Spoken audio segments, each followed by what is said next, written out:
आज आपण महिलांमध्ये अगदी सामान्य पण अनेकदा दुर्लक्षित राहणाऱ्या विषयाबद्दल बोलणार आहोत. ते म्हणजेच गर्भपिशवीच्या तोंडाचे इन्फेक्शन. गर्भपिशवीच्या तोंडाच्या इन्फेक्शनला वैद्यकीय भाषेमध्ये सर्व्हिसायटिस असं म्हणतात. मग अनेक स्त्रियांच्या मनामध्ये प्रश्न असतो, हे गर्भपिशवीच्या तोंडाचे इन्फेक्शन का होते? या इन्फेक्शनची कोणती लक्षणे दिसतात? बहुतेक स्त्रियांकडून हे लक्षणं दुर्लक्षित केले जातात किंवा गर्भपिशवीचे जे इन्फेक्शन आहे ते आपल्याला ऑब्वियसली वरून दिसत नाही. गायनेकोलॉजिस्टकडे गेल्यानंतर तुम्हाला योनीद्वारे PV एक्झामिनेशन केल्यानंतरच गर्भपिशवीच्या तोंडाला सूज आहे किंवा काही इन्फेक्शन झालेलं आहे किंवा सोनोग्राफीमध्येच याचं निदान होतं. पण हे सर्व्हिसायटिस होण्याआधी तुम्हाला काही लक्षणे दिसतात. तुमच्या बॉडीमध्ये काही बदल होतात जे अनेकदा स्त्रियांकडून दुर्लक्षित केले जातात. मग हे बदल कोणते आहेत? हे इन्फेक्शन नेमकं का होतं? हे आपण आजच्या व्हिडिओमध्ये जाणून घेणार आहोत. सगळ्यात महत्त्वाचं म्हणजे अनेक स्त्रियांना प्रश्न पडतो की गर्भपिशवीचं जे इन्फेक्शन आहे, सर्व्हिसायटिस जर झाल्यानंतर तुम्हाला कॅन्सरचा धोका आहे का? किंवा या गोष्टीमुळे कॅन्सर होतो का? या सर्व प्रश्नांची उत्तरं आजच्या व्हिडिओमध्ये आपण जाणून घेणार आहोत. त्यामुळे व्हिडिओ शेवटपर्यंत नक्की पहा. हॅलो, मी डॉक्टर सारिका तुम्हा सर्वांचे पुन्हा एकदा आपल्या नवीन एका व्हिडिओमध्ये मनापासून स्वागत करते. सर्वात आधी तुम्ही स्त्रियांची गर्भपिशवी कशी असते हे एकदा समजून घेऊयात. ही जी बाजूला इमेज दिसत आहे ती आहे स्त्रियांची गर्भपिशवी. तर स्त्रियांची गर्भपिशवी जिथे योनी मार्गाला जोडलेली असते त्या ठिकाणी असते सर्व्हिक्स, आणि त्या सर्व्हिक्सला जर इन्फेक्शन झालं तर आपण त्याला म्हणतो सर्व्हिसायटिस किंवा सर्व्हिसायटिसचं जे इन्फेक्शन आहे त्यालाच गर्भपिशवीच्या तोंडाचं इन्फेक्शन असं म्हणतात. आता हे जे सर्व्हिसायटिसचं इन्फेक्शन आहे, गर्भपिशवीच्या तोंडाला इन्फेक्शन कॉमनली का होते? सर्वात महत्त्वाचं आणि मेन कारण जे आहे ते म्हणजे वैयक्तिक स्वच्छतेचा अभाव. तुम्ही जर पिरियड्समध्ये किंवा दैनंदिन डेली रुटीनमध्ये तुमच्या योनी मार्गाची स्वच्छता व्यवस्थित ठेवली नाही तर हे योनी मार्गाचे जे इन्फेक्शन आहे ते आतमध्ये गर्भपिशवीच्या तोंडाकडे जातात. म्हणजे तुम्ही अस्वच्छ कपडे वापरले किंवा तुमचे जे इनर्स आहे ते खूप दिवस वापरत आहे, खूप खराब झालेत आणि तरी देखील तुम्ही यूज करताय किंवा काही व्हाजायनल डिस्चार्ज होतोय, वारंवार व्हाजायनल डिस्चार्ज होतोय, तुम्ही त्याच्यावरती ट्रीटमेंट केली नाही, मग हे जे इन्फेक्शन आहे ते योनी मार्गाकडून इझिली गर्भपिशवीच्या तोंडाकडे आतमध्ये सर्व्हिसायटिसकडे जातं. मग या कारणाने देखील म्हणजे वैयक्तिक स्वच्छतेचा अभाव जर असेल तरी देखील तुम्हाला सर्व्हिसायटिसचा धोका वाढतो आणि योनी मार्गाचं म्हणजे व्हाजायनल डिस्चार्ज वगैरे जे असतात ते इझिली, कारण आपला जो योनी मार्गाचा भाग असतो तो मुखजल भाग असतो, तो ओलसर राहणारा भाग असतो. मग त्यामुळे तिथे बॅक्टेरियल इन्फेक्शन म्हणा किंवा फंगल इन्फेक्शन म्हणा किंवा पॅरासायटिक इन्फेक्शन जे आहेत ते इझिली कॅच होतात. तिथे बॅक्टेरियल ग्रोथ जे आहे ते इझिली होते आणि हे जे योनी मार्गाचे इन्फेक्शन आहेत ते मोस्टली सर्व्हिसकडे जातात आणि तिथे गर्भपिशवीच्या तोंडाला सूज येते किंवा तिथे रेडनेस येतो, इचिंग होते, खाज येते आणि यामुळे तुम्हाला सर्व्हिसायटिसचं इन्फेक्शन बसतं. पिरियड्सनंतर किंवा पिरियड्समध्ये तुम्ही जर योग्य वेळी पॅड्स चेंज केले नाही, मग मासिक पाळीमध्ये जे इन्फेक्शन होतात ते देखील तुम्हाला सर्व्हिसायटिससाठी कारणीभूत ठरतात. सगळ्यात महत्त्वाचं म्हणजे कॉन्टॅक्टनंतर देखील तुम्ही व्यवस्थित वॉश वगैरे वापरणं किंवा क्लिनिंग करणं गरजेचं असतं. त्यामुळे देखील वेगवेगळे व्हाजायनल डिस्चार्ज होतात, स्मेली डिस्चार्ज होतात, तिथे बॅक्टेरियाची ग्रोथ वगैरे होते आणि या कारणामुळे देखील तुम्हाला सर्व्हिसायटिसचा धोका होऊ शकतो. सेकंड आहे तर लैंगिक संबंधातून होणारे संसर्ग. तर यामध्ये बॅक्टेरियल, पॅरासायटिक, अँटीफंगल अशा प्रकारचे इन्फेक्शन होतात. यामध्ये मेनली क्लॅमिडिया, गोनोरिया, ट्रायकोमोनस किंवा हर्पीस यासारख्या जंतूंनी संसर्ग होतो. मग हे जे लैंगिक संबंधातून होणारे संसर्ग आहेत, हे जे विषाणू आहेत किंवा हे जे पॅरासाईट आहेत ते तुमच्या योनी मार्गामध्ये असतात. हे जे विषाणू आहेत किंवा हे जे बॅक्टेरिया आहेत हे तुमच्या योनी मार्गामध्ये कुठून येतात? तर स्वच्छतेचा अभाव किंवा तुम्हाला वारंवार व्हाजायनल डिस्चार्ज होतोय. जर तुमच्या पार्टनरला काही इन्फेक्शन असेल आणि तेच इन्फेक्शन ह्या विषाणूद्वारे तुम्हाला देखील होते. यामध्ये मोस्टली मेन कारण आहे ते म्हणजे मल्टिपल पार्टनर असणं. याच्यामध्ये देखील तुमच्यासारखे गोनोरियासारखे किंवा ट्रायकोमोनससारखे हे क्लॅमिडिया जे आहेत त्यासारखे इन्फेक्शन होण्याचा धोका जास्त असतो. तिसरं कारण आहे ते म्हणजे योनीतील वारंवार होणारे डिस्चार्ज. हे हार्मोनल इम्बॅलन्समुळे असू शकतात किंवा अदर दुसऱ्या कारणांमुळे देखील होतात.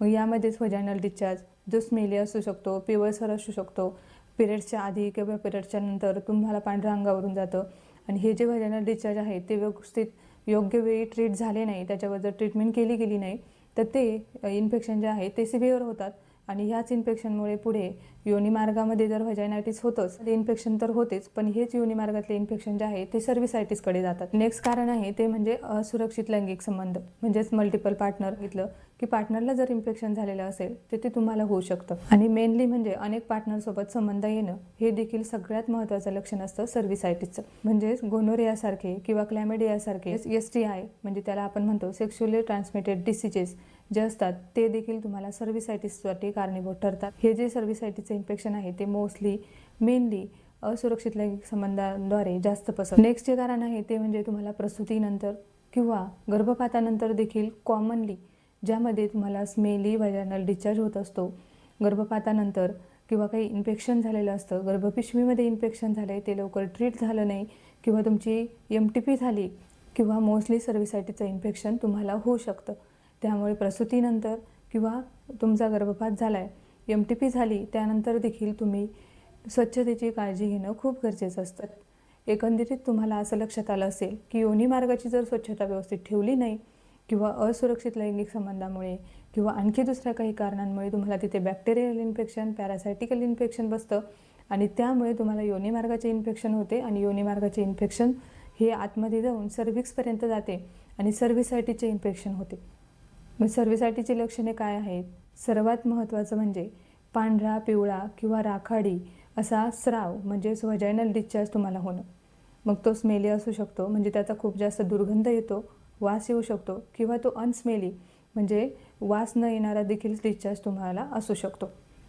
नेक्स्ट म्हणजे ओटीपोटात खाली दुखणं, लघवीला वेदना होणं, लघवीच्या ठिकाणी जळजळ होणं किंवा खाज येणं किंवा खाली ओटीपोटात सारखं दुखणं, संबंधाच्या वेळेस ओटीपोटात दुखणं हे देखील सर्व्हिसायटिसचे लक्षणं असतात.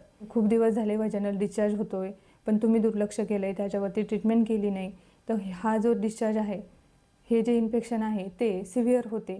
मग त्यानंतर पेशंटमध्ये खूप जास्त ताप येणं किंवा विकनेस येणं, जास्त पांढरं अंगावरून जाणं म्हणजेच व्हाजायनल डिस्चार्ज जो आहे तो वाढणं, बॅड स्मेली डिस्चार्ज जो आहे तो इन्फेक्शन पुढच्या लेवलला गेल्यानंतर तुम्हाला दिसते, ताप येतो किंवा संबंधाच्या वेळी खूप वेदना होतात किंवा रक्तस्राव देखील होऊ शकतो.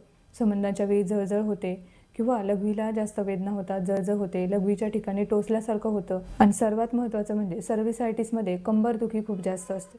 नॉर्मली व्हाईट डिस्चार्ज जरी असला तरीच देखील स्त्रियांमध्ये कंबरदुखीचा त्रास खूप जास्त जाणवतो आणि मग सर्व्हिसायटिस जर असेल तर त्यामध्ये कंबरदुखीचा त्राससुद्धा जास्त असतो.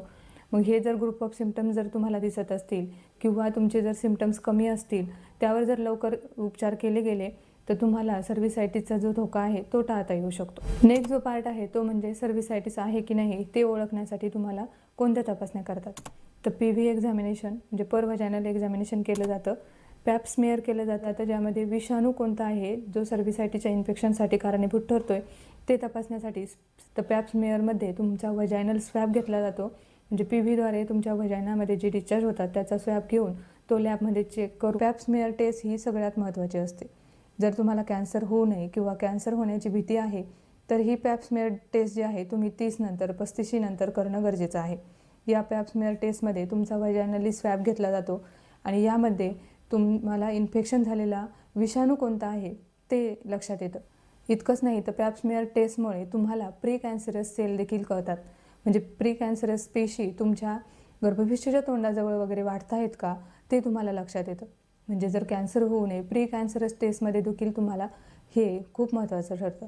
जितका ब्रेस्ट कॅन्सर इम्पॉर्टंट आहे, युटेराईन कॅन्सर इम्पॉर्टंट आहे, तितक्याच केसेस भारतीय स्त्रियांमध्ये सर्वायकल कॅन्सरच्या आढळतात.